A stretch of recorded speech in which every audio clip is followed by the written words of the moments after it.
Hello.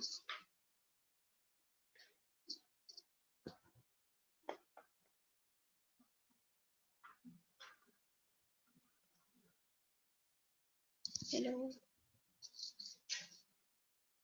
Good afternoon. Hello.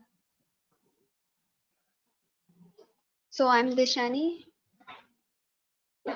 and good afternoon. Yeah, I'll be taking this session.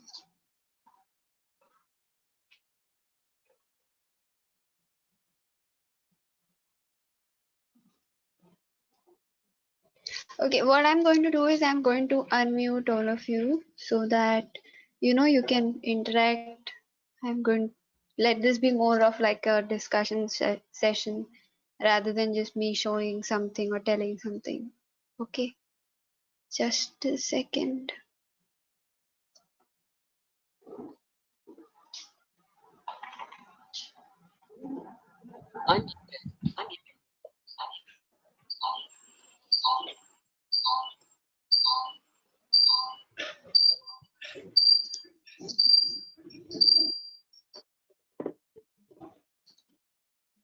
Hello. Yeah, so I unmuted all of you. You can participate like in the session, interact. I assume nobody else is going to join.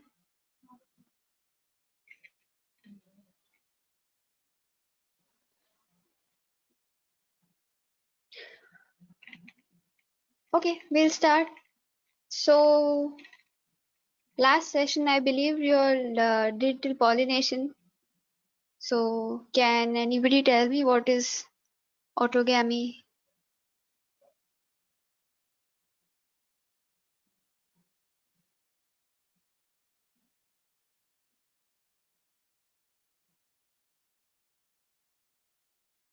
Anybody would like to answer? What is autogamy?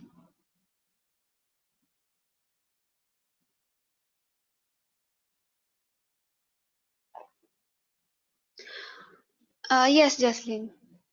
Yes. So what I have done is I have unmuted you all, so you all can just tell me the answer. You don't need to type. So anything is fine.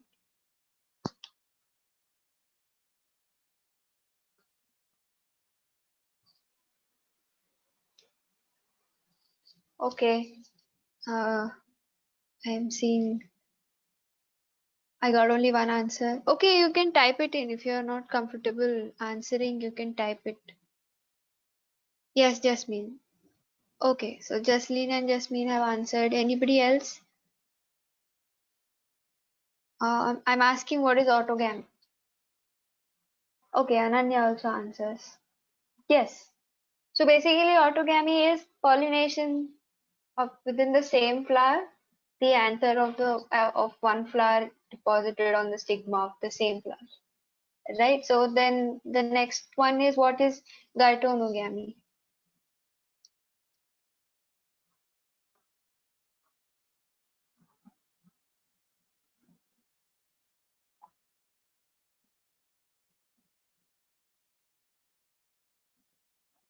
Autogamy is pollination within the same flower. Then what is gytonogamy?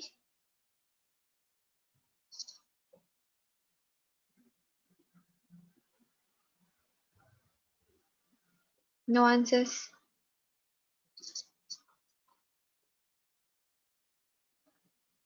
Yes, Jasleen. Yes, that's right. It's so. Anybody else remembers, recollects? Do you want to recap? Yes, Jasmine is also right.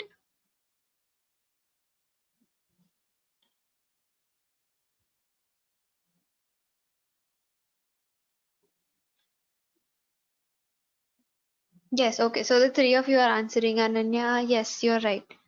So what is gytonogamy? Autogamy is the same flower. Gytonogamy will be different flowers but on the same plant. Right? And the last one is xenogamy. Xenogamy is okay, I'll just say this one since the three of you are answering, the others are not responding or saying anything. So xenogamy is pollination between different flowers of different plants. Right? Okay, so now we'll move ahead and we'll talk about the agents of pollination and different ways pollination occurs. So yeah, so tell me what will be the, this is like a simple question.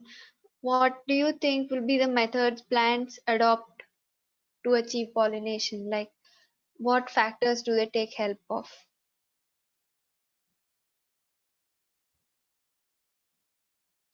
What you can do is you can raise your hand, I'll unmute you, you can answer. Okay, you can type. Yes, Jasmine, you're right. Anybody else?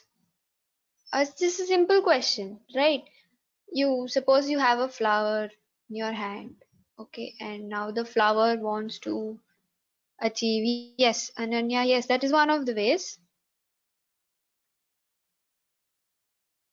It wants to, there's a plant in one place, right? So it wants to, spread out or uh, spread in the region. So how it will achieve that? Yes, Jesslyn. Is are the others here? Are you all attentive? Are you all here? I have no clue. Since I think I'm having a class only with three of them. Is it? Are you there? Okay, so yeah, basically, basic factors we'll consider will be wind. Okay, you didn't get my question. Ria, I was asking what are the different ways by which a plant would achieve pollination? Like, does it take help of something, or can it, you know, how will it achieve pollination? So it relies on certain factors, right? Okay, you have slow internet connection, so it's difficult. Okay, fine. So that's not a problem. You can type your answers. Yeah, because these are just basic things you would have learned in previous classes. I don't want to become like boring and just keep grilling you all with just things, you know. Yeah, yeah, yes. So basically, plants do take help of biotic, abiotic factors, right? I hope you know biotic and abiotic, right? So wind, water, animals, insects, it does take help of all these factors to achieve pollination, efficient pollination. Right. So now if we consider that, so we'll take up the first factor, say wind. Okay, so what do you think are the adaptations the plant will take if it's going to, disperse or, you know, spread out its anthers using wind? What will be the, yeah. So yes, Jesslyn, yes, Ria. Yeah, so that there will be, okay, yeah, I'm getting answers. Nice, that's nice. Yes, Aryan. So Jaslyn says non-sticky, Ria says lightweight seeds, Ananya says light pollen grains. Yes, you're all right. Aryan says sticky and feathery stigma. True. So basically there will be adaptations in both the pollen and the stigma, right? So the receiving stigma will be feathery and a bit sticky so that it can hold on to the pollens which have been traveled by wind. Okay, and yeah, the pollen should be light so they can travel far distances. Correct. Yes. Okay. Is it better now? Is it because of my mic that you all are not able to hear me or something? Am I audible?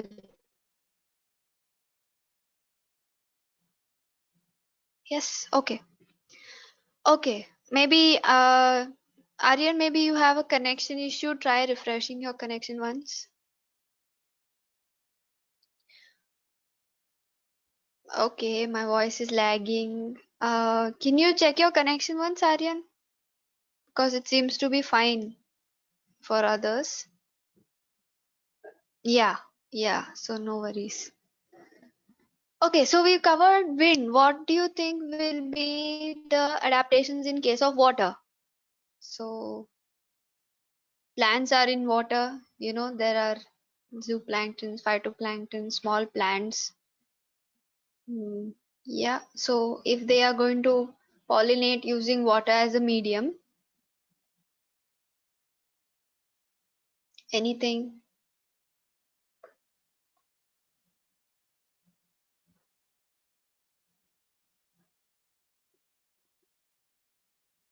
Yes, yes.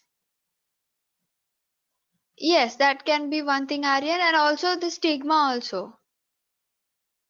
Yeah, something like that, Siddharth. So basically, yeah, we want to ensure two things, that the pollen does not get wet because of the water and lose its yes, to it just gets destroyed or loses structure, something.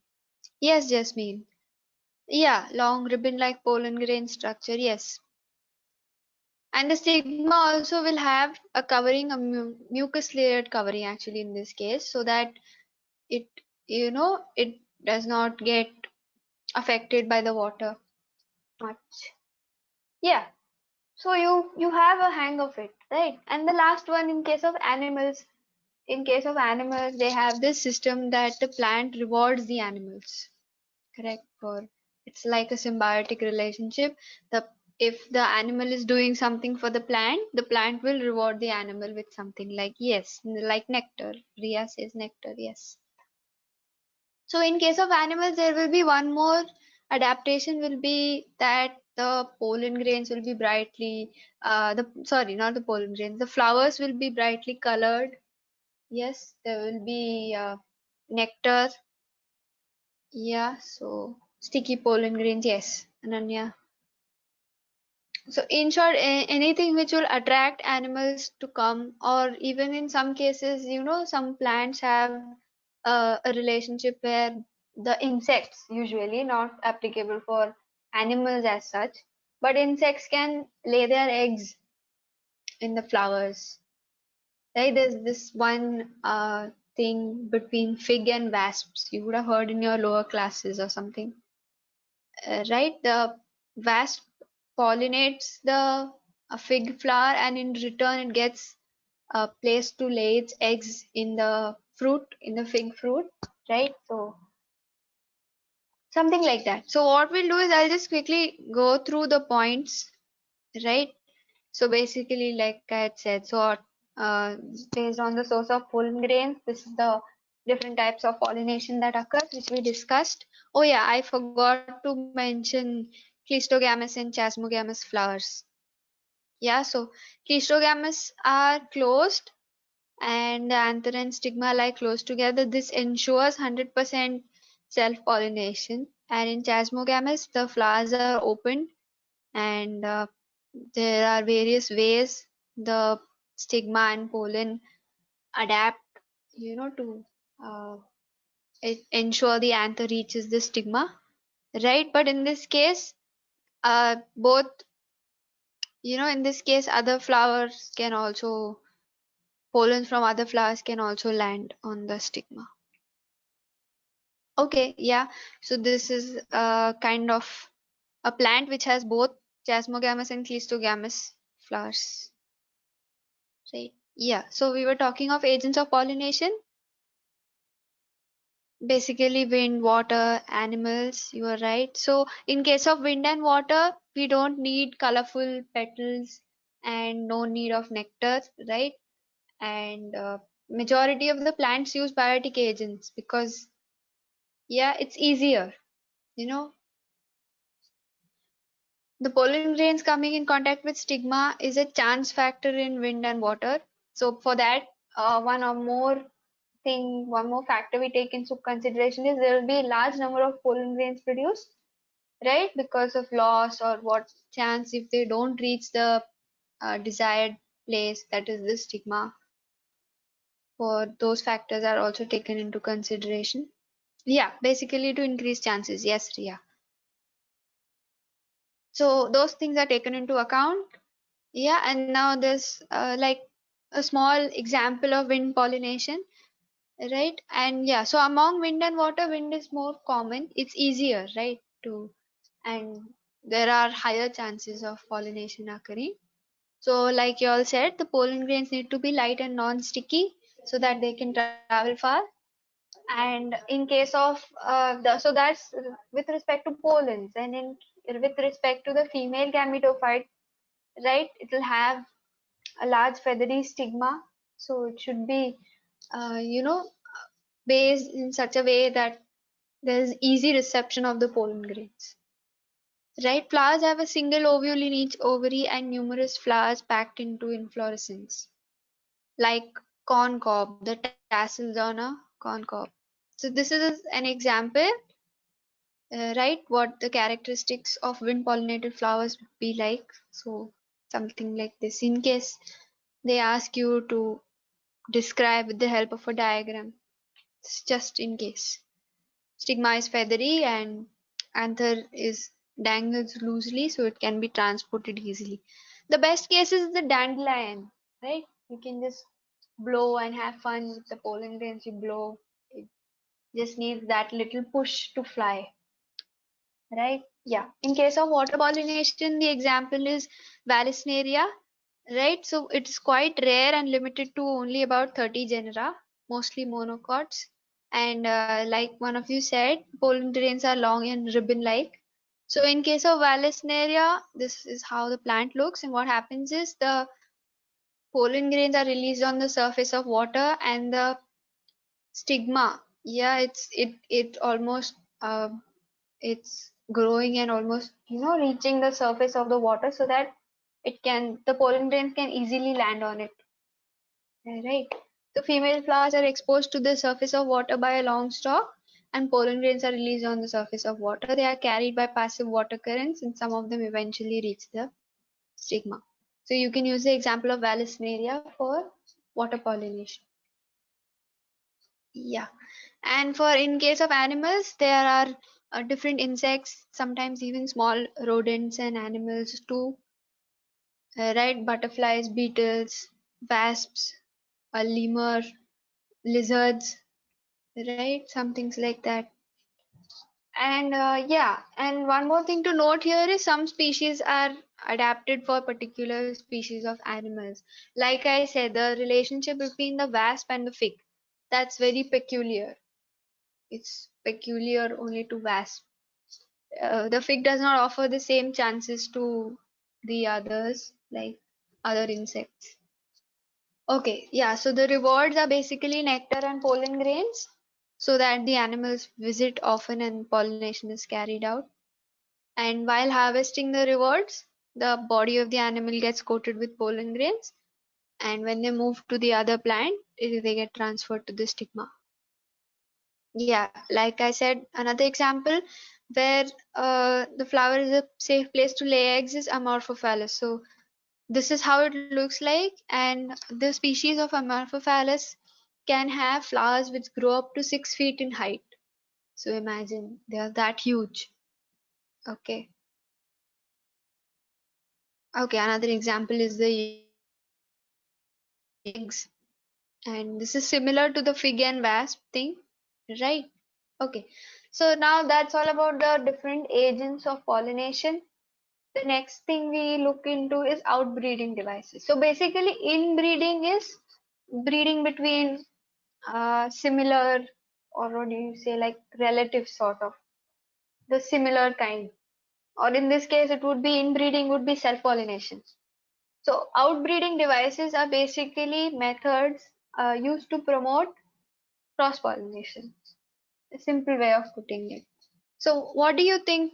Uh, what do you think will be the adaptations a plant, might might achieve to ensure cross pollination? So it does not want self pollination. There's a plant, it has flowers. So what is it going to do?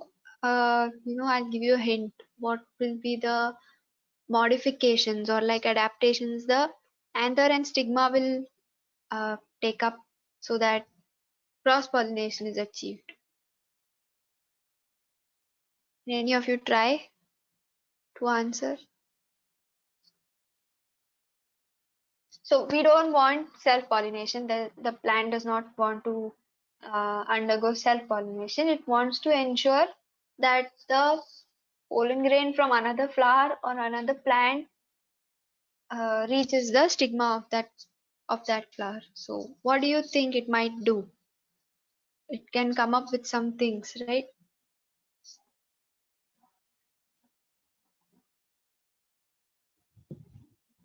Yes, Jaslyn, that will be. Right, but how will the plant do that? The plant can't like just yes, Aryan, you're right. Jasleen, I think what you're talking of is more of the man-made method, like when we do that, right? I am asking more of what the plant would do. Yes, Ananya, sort of. Yes. Anybody else? What can the plant do? The plant wants to achieve cross-pollination, not self-pollination. So it's going to adapt itself to that. Yes, Siddharth, you're right. So most of you are telling me that you different maturing times for anther and stigma. So that's one of the things. That's right. That's a good point. Yes, Jasmine, you are also right. Pollen release and stigma may not be synchronized. That's true. That's another reason. Aryan says in some plants the stigma is so tall that pollen cannot reach. Okay, yeah, fair enough. Yeah, so basically we are looking at some things that we make the anther and the stigma of the same flower incompatible with each other, something like that. So that can be achieved by one way, like you all said, we change the maturing time. So sometimes in case the pollen matures before the stigma, right, that's called a protoandry, and in case the stigma matures before the pollen, it's called protogyne. I'll take you through the points. So I'm just saying. The other thing which we can do is, yeah, make the stigma what do you say? Uh, Unreceptive to the pollen grain of the same plant, not compatible. So it does not take up the pollen itself. Right? So another thing, the easiest method, I don't know, I think one of you just tried to say it like uh, Jasleen, yeah, Jasleen was halfway there. She said removing the anther so that pollen of different plant reaches the stigma. So yeah, if we take the point further, what the plant can do is it will produce unisexual flowers, right? Okay, so nice. You gave me good enough points. So yeah, there are basic 5 outbreeding devices or methods a plant adapts. First one, pollen release and stigma receptivity are not synchronized, right? Like you said, the term for that is dichogamy. So this will prevent self-pollination. The second thing is the anther and stigma are placed at different positions. Again, one of you said this point. So yeah, so they cannot come in contact with each other. Again, it will prevent self-pollination. Third is self-incompatibility, right? Prevents self-pollen from fertilizing the ovules by inhibiting either the germination itself or the pollen tube growth. The next one, which I was saying, unisexuality, or it's also called dicliny, right? So, but in this case, what happens is it does not prevent gytonogamy. It is possible, right? One flower is male, one flower is female. Uh, that the anther from the male flower can travel to the stigma of the female flower, and it would be pollination from flowers of the different flowers of the same plant. And the next case is yes, yeah, yes, Aryan, that monogamy is possible. And the next case is like in case of papaya, right? Each plant is either male or female. This is a complete foolproof way of preventing both autogamy and gytonogamy. Yes, so like I was saying, when the pollen release and stigma receptivity are not synchronized, yeah, in that case, protoandry is when the anthers mature earlier. Yeah, there are examples like sunflower, and protogyny is when the stigmas mature earlier.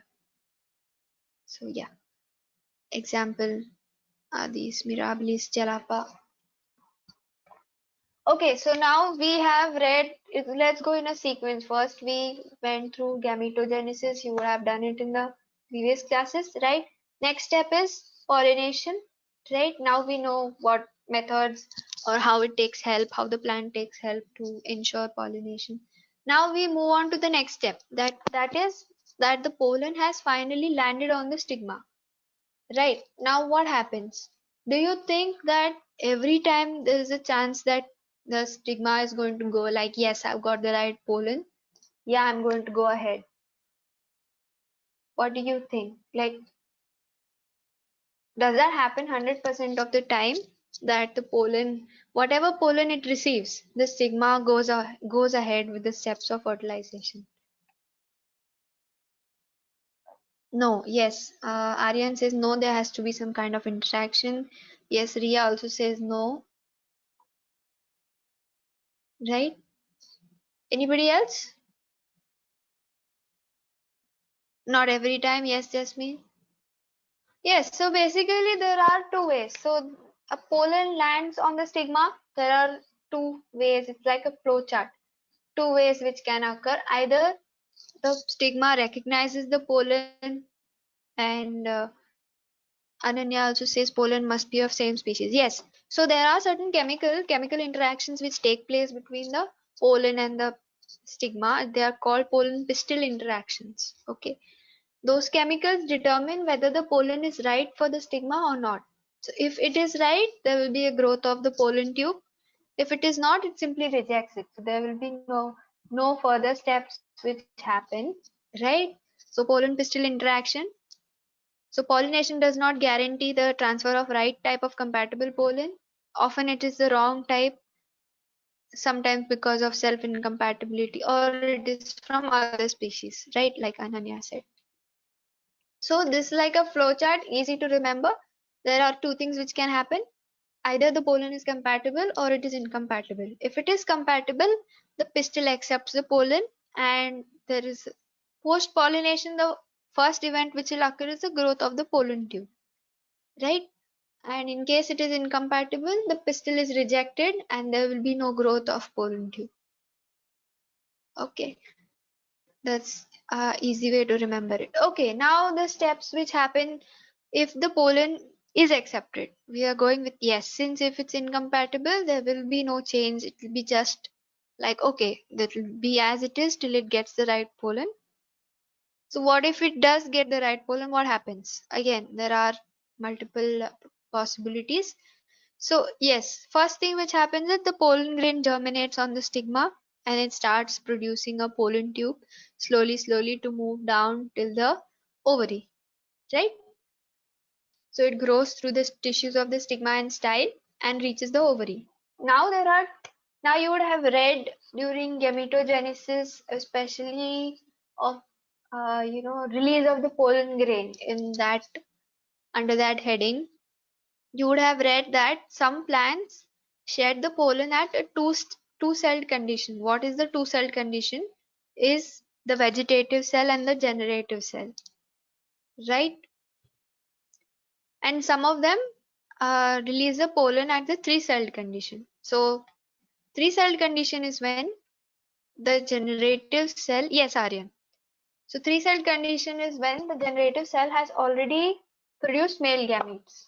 Okay, in two-celled, it's just vegetative and generative. In three-celled, there is vegetative and the two gametes. Right, so yeah, so what happens, I have made a flowchart kind of thing here. So in case of, yes, Aryan, yes, you're right. In three, the generative cell divides to form gametes. So yeah, so basic steps are fine till the pollen tube germination. Yeah, the pollen tube is there is the formation of the pollen tube. Now it's going to move and reach the ovary. So in case of a two-celled condition, when the pollen tube is moving and reaching the ovary, the generative cell divides and forms the gametes right before it reaches the ovary. Yeah, what I'll do is I'll show you a small video after this, so you'll be a bit more comfortable understanding it. Okay, so in two-celled condition, one important thing to remember, the generative cell divides and forms the male gametes before the pollen tube reaches the ovary, right? whereas in three-celled condition, this is already taken care of. So the pollen tube is just going to germinate and reach the ovary, right? And what happens once it reaches the ovary? The pollen tube enters the ovule through the micropyle, right? And then enters one of the synergids through the filiform apparatus. Okay, so yeah, so I'll just what do you say? Just take a quick recap of how the ovary looks, right? So basically something like this,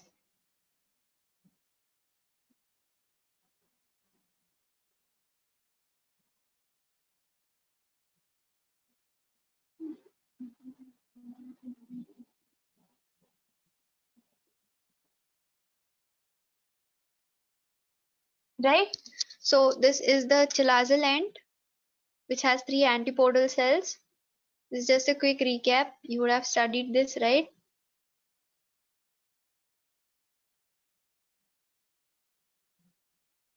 And these are the two polar nuclei.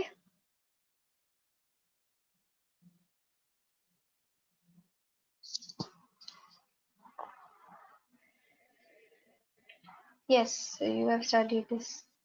Okay, two polar nuclei, and these are the two synergids, and this is the egg cell, right? So this is a 8 nucleate 7 celled. Why is it called 8 nucleate 7 celled? Anybody? These are the two synergids,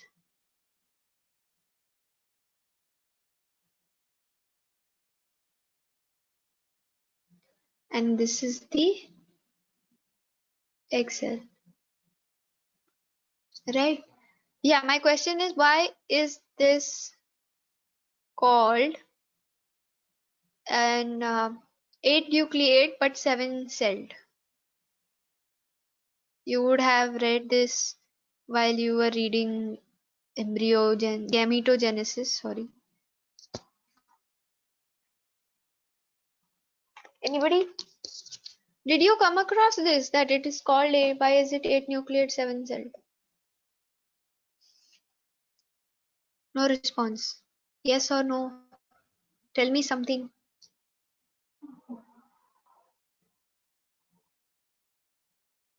Okay, if you see it divides, I'll take you back up. Okay, I'm getting some answers. Yes, Ria. Yes, Jaslyn.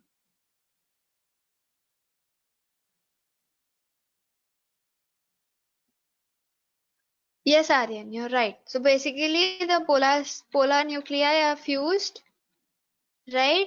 That's why they fuse to form one cell with two nuclei. That's why it's 8 nucleate 7 celled, right? Should I take you through the diagram once? Here. So this is what happens. The megaspore divides to two nucleate stage, four nucleate, then eight nucleate stage, and then they arrange to form synergids and egg cell at the micropylar end and three antipodals at the chalazal end. Right? The polar nuclei fuses to form a one cell. So that's why it's 8 nucleate but 7 celled. Okay. So yeah, we need to keep in mind this diagram. That's why I drew it once. What we are going to do next involves that. Uh, yeah. So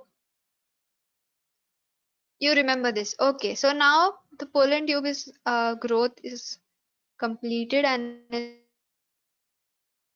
through this end, through this end, right? Okay. So before that, okay, I skipped the topic of artificial hybridization.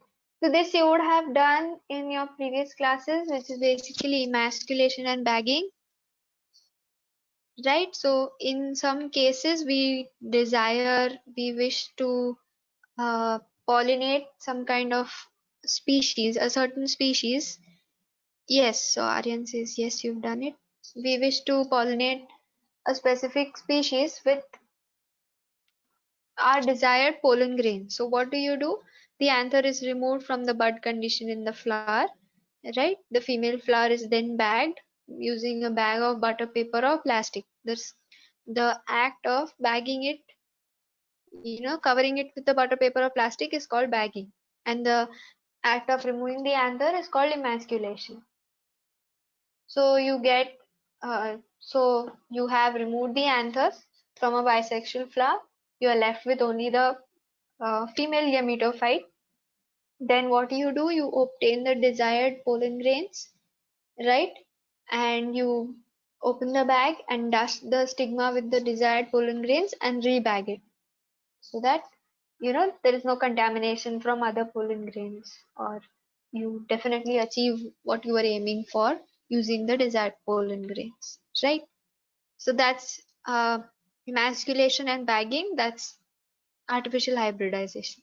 Artificial hybridization is basically, how do I say, easy to remember. Artificial, something we are doing which is not natural, and hybridization is, one way of remembering it would be we are using pollen grains of a particular type which we desire and creating a hybrid because we are mixing two things, right?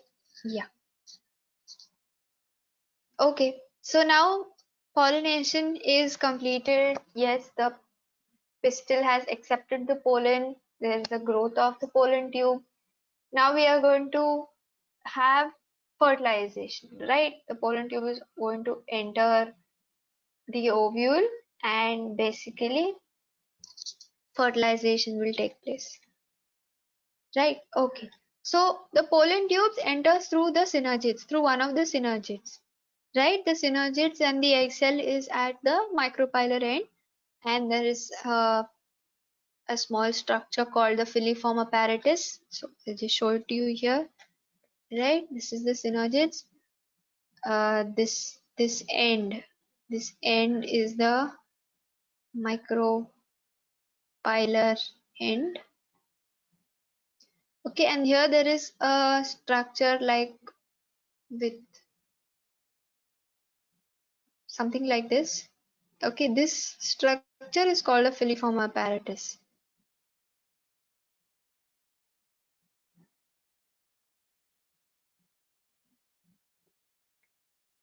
Filiform apparatus. So this is how the pollen tube will germinate here, here, here, and enter through here.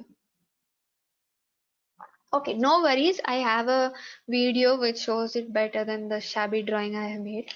Okay, yeah, we'll see that. So pollen tube enters through the synergid and it releases the male gametes. So one of them moves towards the egg cell and fuses with the nucleus. This is termed as syngamy. There are two male gametes, right? One of them, so they enter through the synergid. That's how they will this, I'll just show it to you with this. Yeah, so this is, suppose this is the synergid and this is the egg cell here, right? This is the synergid. What happens is the tube comes and ends here, and the two male gametes are transferred here. So this synergid breaks down, and one of the male gamete fuses with the egg cell. Yeah, something like this. And the other one fuses with the two polar nuclei, creating a,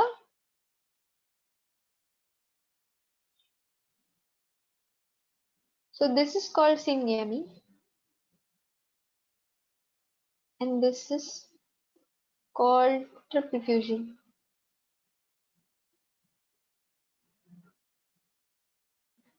Triple fusion, why? Because the polar nuclei already has two nuclei here and male gamete one more, so it will be three nuclei. That's why triple fusion. Okay, yeah. So the other male gamete moves towards the polar nuclei and fuses with them to form a triploid pen or primary endosperm nucleus. Right. And what does happen after that? So it forms the zygote. In case of syngamy, it forms a diploid zygote. and the zygote develops into the embryo. And in case of triple fusion, the cell becomes known. The cell is then known as the PEC or primary endosperm cell, and it develops into the endosperm, something like this, right? So here the pollen tube is entering through the filiform apparatus at the micropylar end. These terms are crucial when you write the answers. So micropylar end and enters through the filiform apparatus, and then it breaks down the synergid. It enters through one of the synergids. The endosperm is triploid. Yes, yes, Aryan. The endosperm is triploid. So it enters through one of the synergids as shown here, right? Then the synergid breaks down.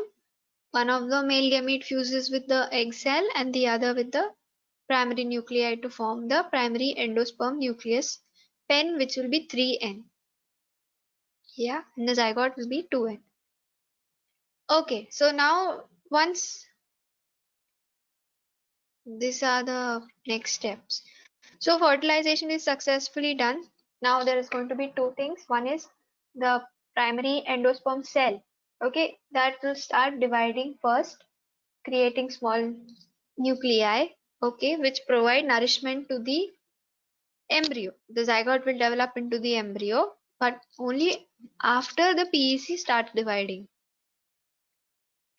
So something like this, right? So this is how it looks like.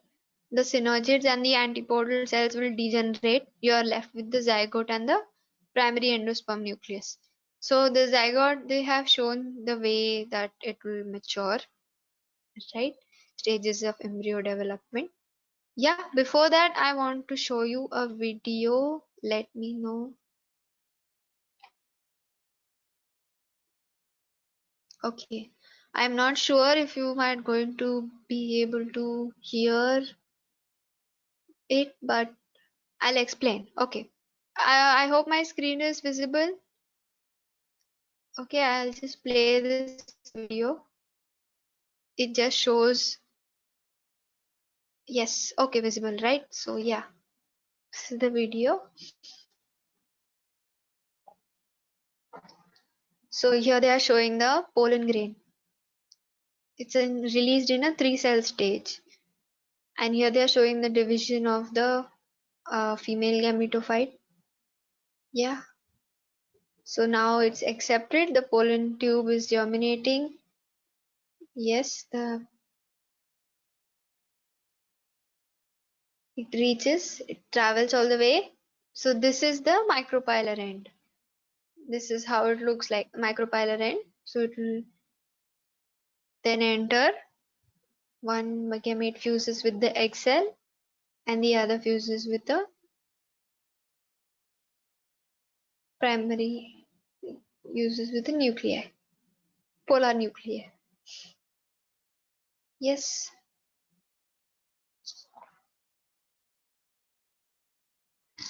Yes, so now I want to show you what happens once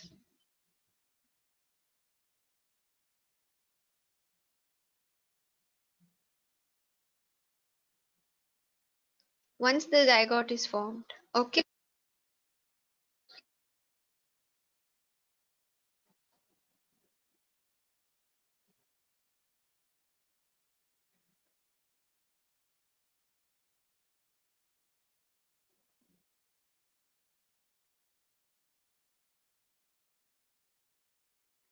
Is can you hear the audio from the YouTube video, or is it like there's no sound? How is it?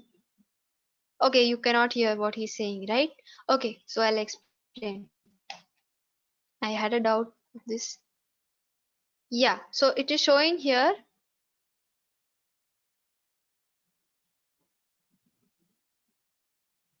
They're just showing this is the zygote which is formed on the fusion of the, yeah, so this is how it looked like, and this is how the zygote is developing into the embryo. Slowly it will develop, reach a stage, and it will, this is in case of a dicot. So two cotyledons, there are two cotyledons as you can see, right? and then it grows into something like this. So here the important things to note are, in an embryo there is an embryonal axis, okay, and the two cotyledons, and the part above the cotyledon is known as epicotyle, and the a part of the embryonal axis below is known as the hypocotyle. Okay. uh, yeah, I will go through this, like there are all definitions most in this part, but I thought it will be helpful with a video to show you basically how the zygote develops into an embryo, because through pictures it's difficult to explain, right? So I hope this is helpful. So yeah, this is what he says: the portion of the embryonal axis above the level of cotyledons is epicotyle, and below is the hypocotyle. The epicotyle will eventually lead into the plumule or the shoot. Yes, the epicotyle terminates into plumule, that is known as the embryonic shoot. And the hypocotyle in its lower end bears a radicle which is known as the embryonic root, right? Yes, and in case of monocotyledons, there will be only one cotyledon which is here, and it is generally known as the scutellum. And the lower part, which in case of a dicot is the hypocotyle, in this monocotyledon case, it is covered by a sheath known as coleoriza. Coleoriza.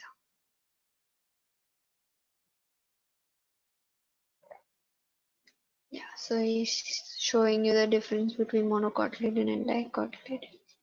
Okay, so this is what I wanted to show, right? So post-fertilization. So once the zygote is formed, here there are a list of definitions, right? Yeah.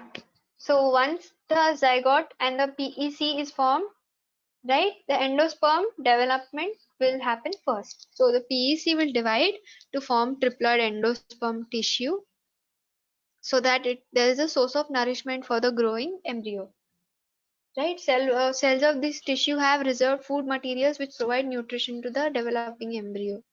And the classic example where you see free nuclear endosperm is coconut, right? Tender coconut. The coconut water which you see is basically the free endosperm nucleus, the free nuclear endosperm. Sorry. Yeah. So the free nuclear endosperm, the pen undergoes successive nuclear divisions to give rise to free nuclei which float, right? In case of a coconut, tender coconut, this is the classic example we use. Yes, and the number can vary greatly. Yeah. So in case the endosperm, there are two possibilities which can happen. Either it gets consumed completely by the developing embryo, right? In case of pea, beans, groundnut, and in the other case which can happen is it can persist in the mature seed and is used during seed germination. In case of coconut, yes, I think the ideal example is the coconut.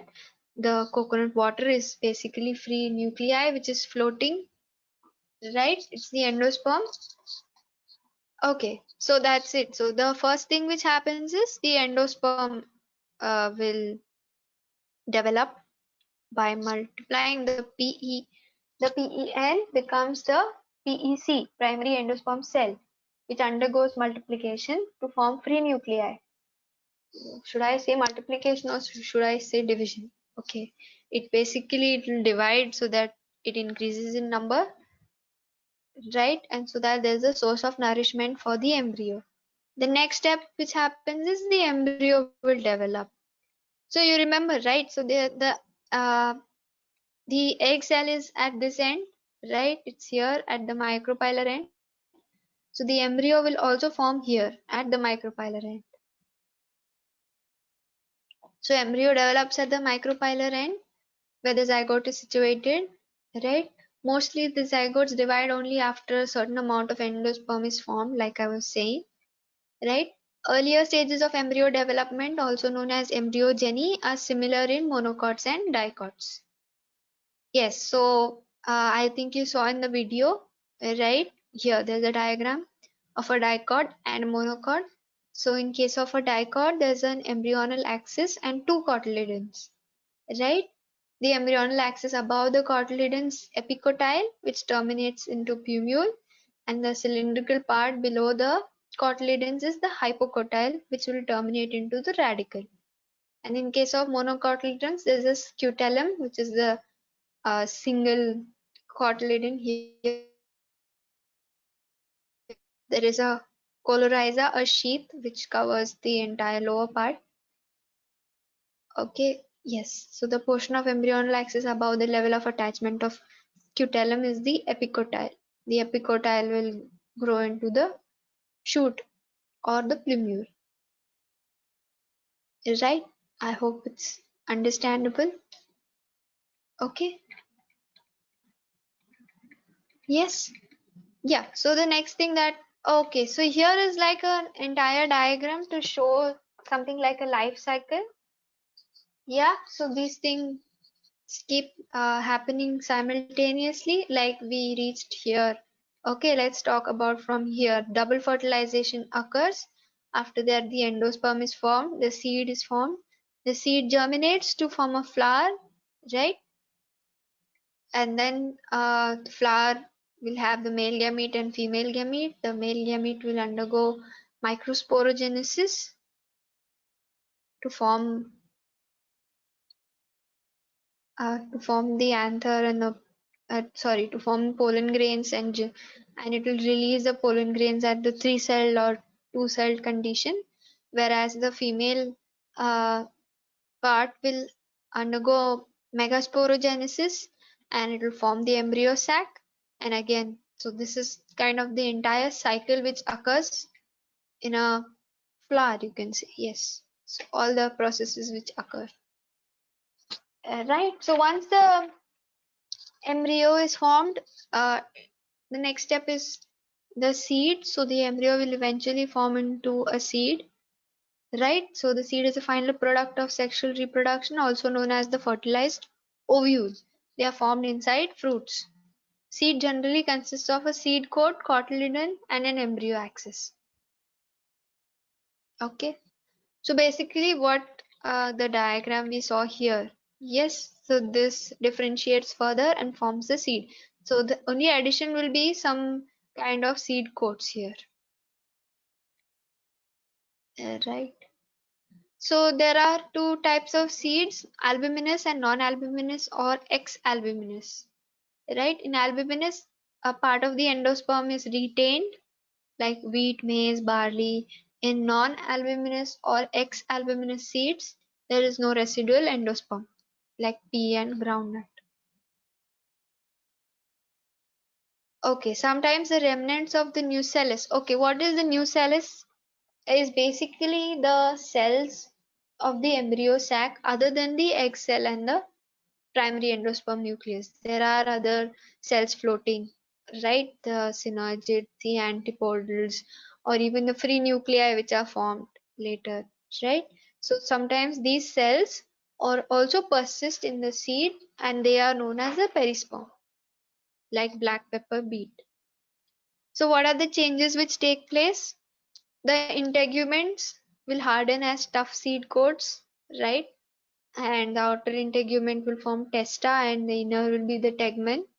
So the micropyle, the place where the pollen tube entered the ovule, the micropyle end. So it will remain, it will form a small pore in the seed coat, right? And will facilitate the entry of oxygen and water. As the seed matures, the water content will reduce and the seed will become dry. Sometimes it will enter a stage of dormancy first before germinating. Right? The ovules mature into seed and the ovary will develop into a fruit. So here it will look something like this. This is in case of a maize seed on the left hand side, right?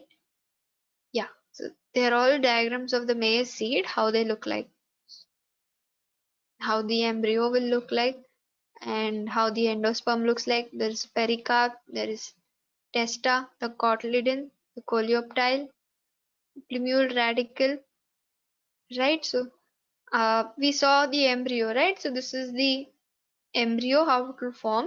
and then the other parts, the endosperm will be here, and there will be pericarp, so which is nothing but the remnants of the nucellus, the other cells which are there.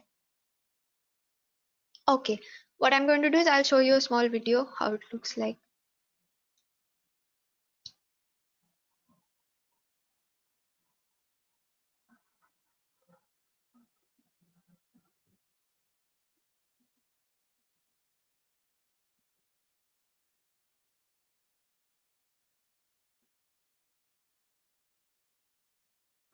So it is showing again how it is dividing. So this will be the complete process. Yeah, so here, so this is the PEC dividing. The four red dots which you can see is basically the PEC, the primary endosperm cell, which is undergoing division, and this big green thing here is the embryo or the zygote right now. So it's dividing to form the endosperm. You can see. Yes, these will all be the free nuclei of the endosperm, and now this is developing into the embryo. See, it will going to use up this free nuclei for its nourishment, and it will keep growing in size. Yeah, so this is what they're showing, that it's using it for nourishment. And now the embryo is developing a cotyledon. So this is a monocot. They are showing you a maize seed actually. Yeah, so it is going to develop into a cotyledon. And yeah, so now see here they are showing that the water content is drying out. The seed is becoming dry and now it will reach a stage of dormancy.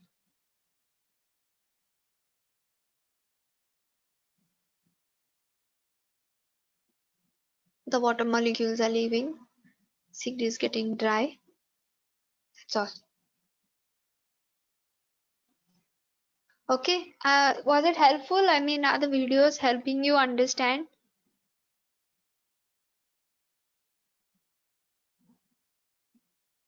Yes. Okay. Nice. Here are some basic differences that you can go through later. Differences between hypocotyle, epicotyle. What is that? Yeah. So here there are. Yes. Nice. I'm glad that the videos helped. Yeah, because this is like something which cannot be explained with the help of just diagrams, and I feel personally I feel it gets a little confusing later on, that okay, what develops into what is the question then.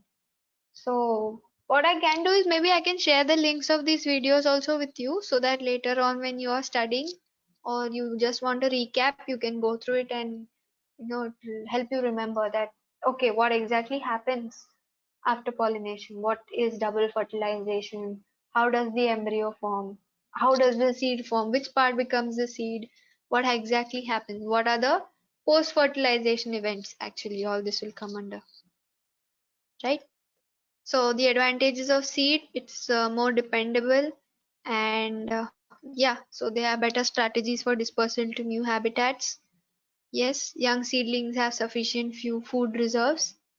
They are nourished till they can perform photosynthesis on their own. The hard seed coat, the testa, provides protection to the embryo, right? And seeds are products of sexual reproduction, so they lead to variations. Okay, and what is the viability of seeds? The period of viability. Viability, I hope you understand the meaning of the word viability. Basically, how long it remains. Something like in late terms, maybe shelf life, right? For how long the seed will exist, or it will be,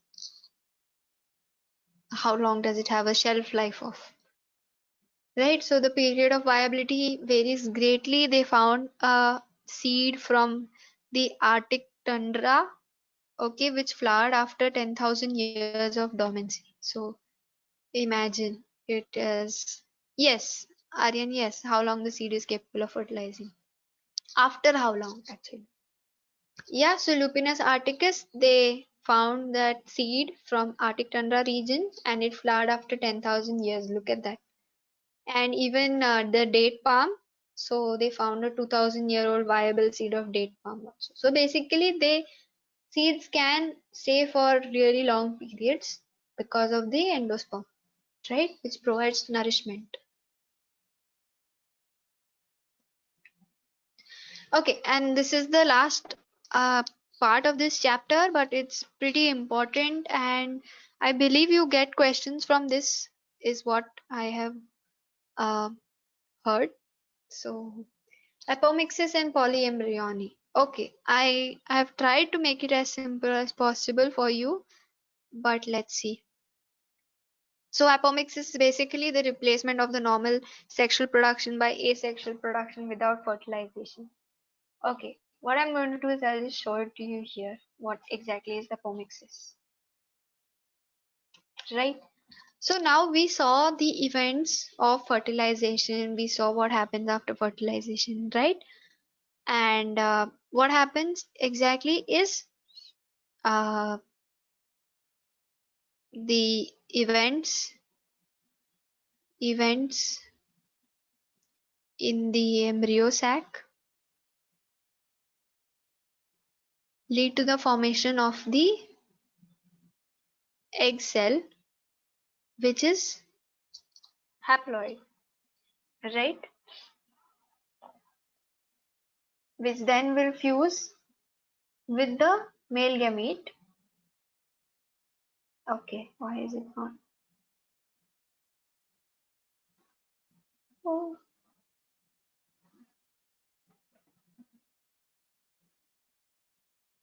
okay, it will fuse with the male gamete to form a diploid cell, right? Diploid zygote, right? So apomixis is basically some situations.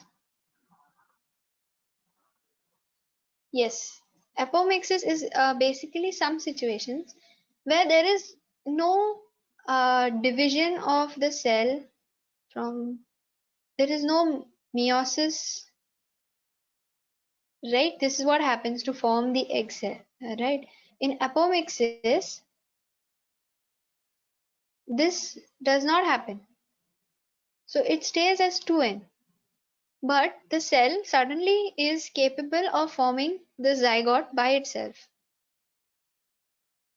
And mostly this is achieved by the cells which are surrounding cells. So this is your zygote, suppose. This is your zygote. And this is the PEC. So there are cells which are there here, right, surrounding. So most of the time, one of these cells develops the capacity to become an embryo.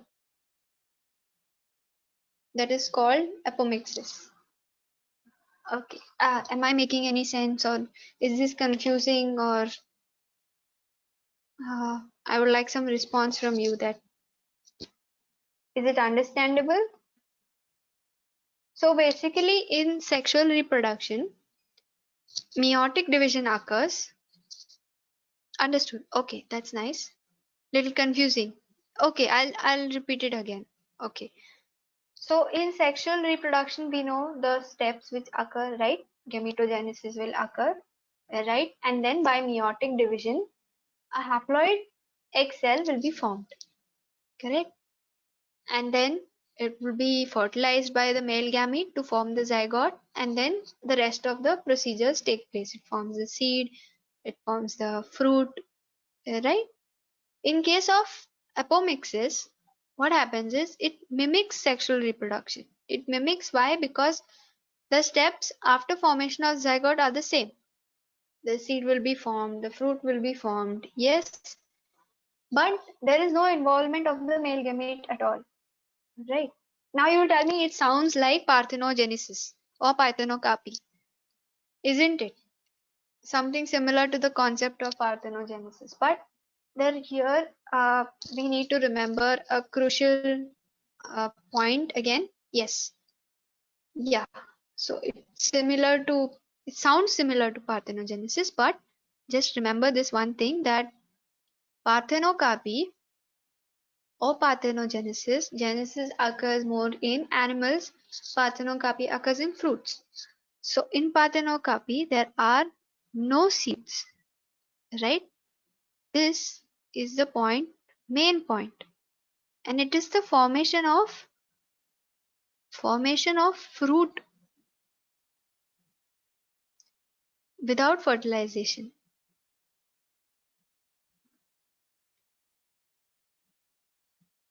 Formation of fruit, okay, without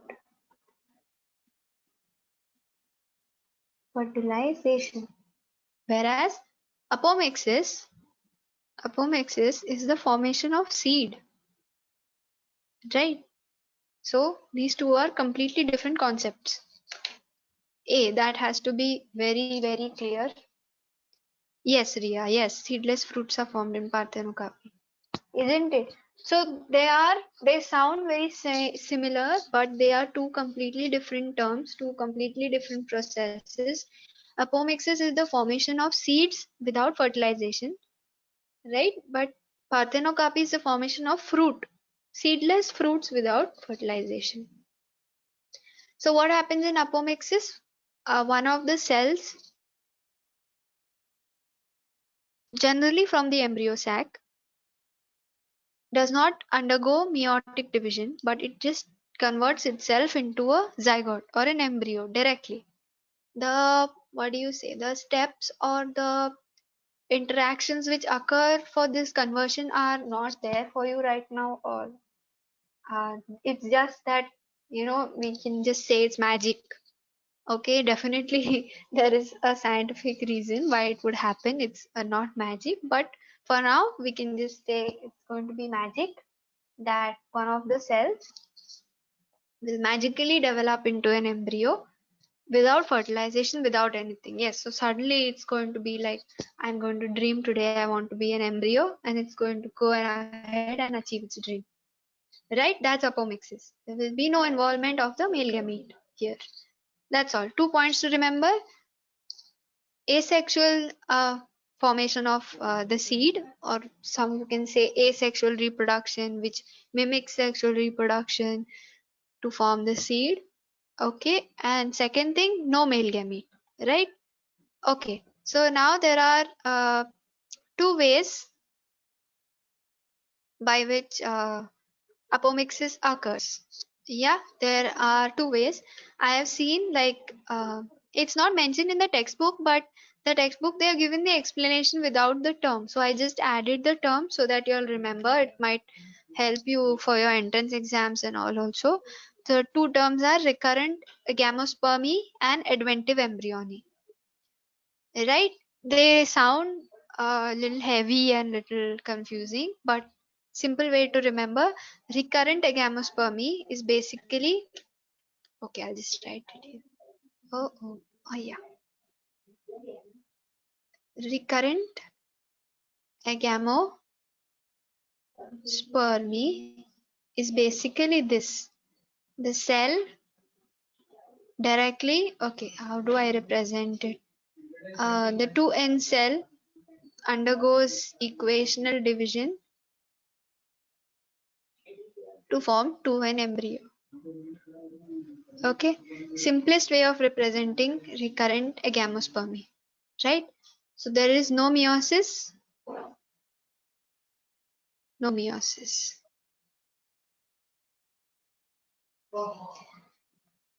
Something, maybe I can say a hint to remember this recurrent would be 2N is recurrent. So the 2N cell, diploid cell, converts into a diploid embryo directly, right? The 2N is recurring. Okay, and the other one is adventive. Uh-oh.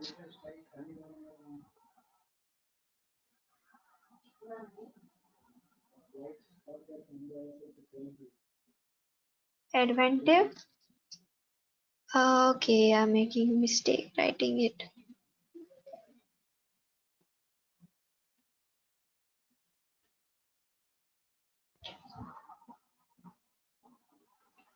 adventive embryony, right? So in adventive embryony is basically this is your embryo sac, this is your PEC, and this is the zygote. So the other cells form embryos, right? This is the easiest way I could find to explain these two terms. Recurrent agamospermy, where a cell, any cell, okay, without undergoing meiosis will directly turn into an embryo, okay. And in adventive embryony, one of the cells of the embryo sac is going to, yes, Aryan, zygote is formed after fertilization. So in this case, what happens is after this events occur, like after fertilization occurs and after the formation of PEC, when the PEC is dividing and when there are the other cells, there are other cells here, right? Okay, apart from the antipodal and the synergids which will degenerate, there are few other cells too. So those cells may suddenly develop the capacity to become embryos. So if there are multiple embryos, what will it be called? There's already one here which is formed by sexual reproduction, and there are going to be more, right? Maybe one more or maybe more than two, three, right? So that's called polyembryony. This case where you already have one zygote, right, which is going to develop into an embryo plus other embryos is known as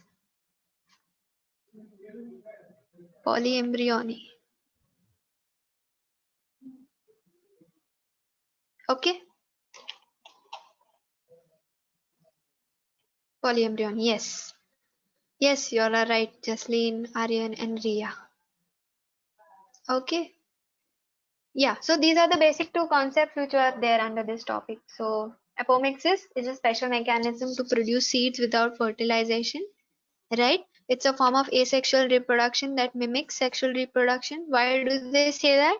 Because after the formation of the embryo, all the events are the same. It is going to form a seed, it is going to form the endosperm, then it's going to there's going to be loss of water, then the seed is going to go into a dormant stage, everything, all the steps, it just skips fertilization, right?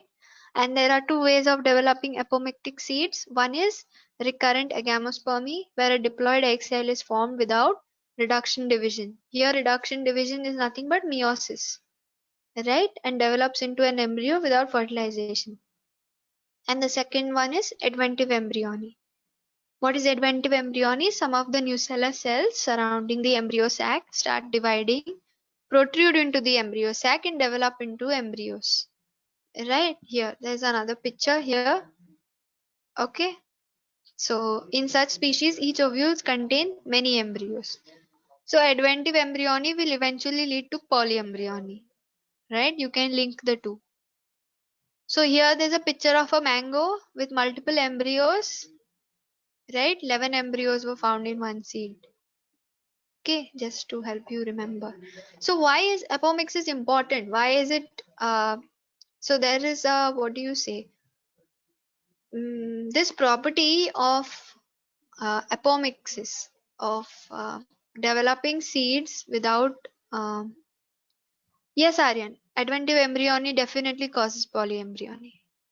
You are right. Yes, because the cells, there is already uh, this occurs only when, what do you say? Uh, this occurs when the one fertilization has already happened. So this adventive embryony will happen when there is a fertilized zygote, is a PEC, but the surrounding to the embryo sac, the cells start invading inside and they form more embryos. In such species, each ovule contains many embryos. Yeah. So it will definitely lead to polyembryony. Okay. So the importance of apomixis is because you are able to develop uh, seeds without fertilization. It is easier to cultivate hybrids because there will be less loss of characters and you will not have to wait much, right? And you will get the desired characters which you want. So the problem is hybrid seeds have to be produced every year, right? Because they lose their characters if they are crossed again, right? You might lose them. So they need to be produced every year. If the seeds collected from hybrids are sown, the plants in the progeny will segregate and not maintain hybrid characters, right? So so what the scientists have suggested is that if these hybrids are made into apomix, there is no segregation of characters in hybrid progeny, right? It's a difficult thing. It's just something. It is a hypothetical idea, right? They are still yet to work too much on it. There are initial lab studies done, but not yet. What do you say? There's no full scale cultivation of apomix as such, right? So there is no segregation of characters in the hybrid progeny. Then, if this is achieved, it will be very easy to grow hybrid crops, right? Yeah, I think I skipped one point. I want to just add that what happens to, right? So we know the ovule and the ovary are involved in seed formation. So what happens to the other parts of the plant? Why did I miss that? Where is that? Okay. Okay, so I missed it somewhere. So basically, the ovule is developing into the seed and the ovary will develop into the fruit. So what happens to the other parts of the plant? In some cases, the thalamus, which is basically, what is the thalamus?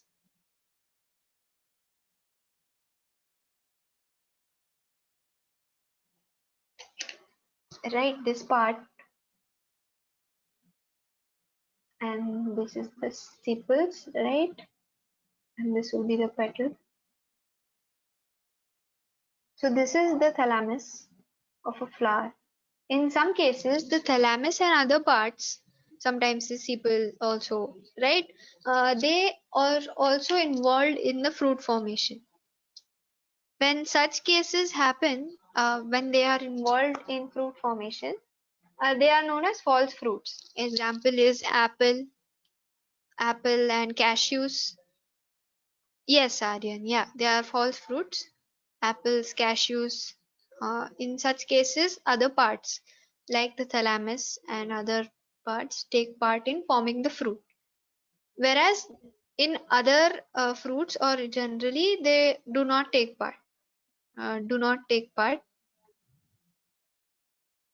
So hence they are known as true fruits. So they fall off. Like Jasmine said, they fall off. The other parts, the sepals, petals, all degenerate and fall off.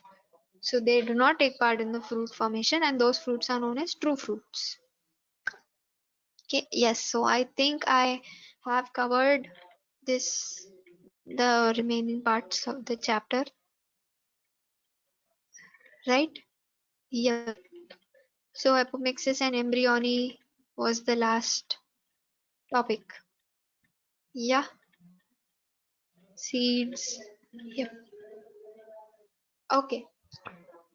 So yeah, I think that's it. Do you have any questions or do you want me to repeat some part again? Yeah, yeah. No doubts, no doubts. That's nice. Okay. Did you understand like what I taught, or was I going too slow, too fast, or can I get some feedback?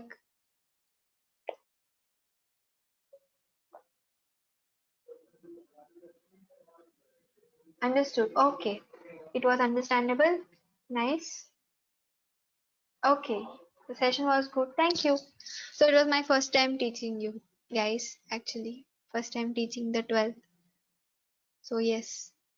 Yeah. I hope I was, making sense. Yeah. I want you to be able to. I hope it was understandable. Yes. Okay then. So yeah, I'm done. Nobody has doubts as such. Then you can leave. Right? Thank you. I hope you enjoyed it. Yeah. Okay. Thank you. Bye bye.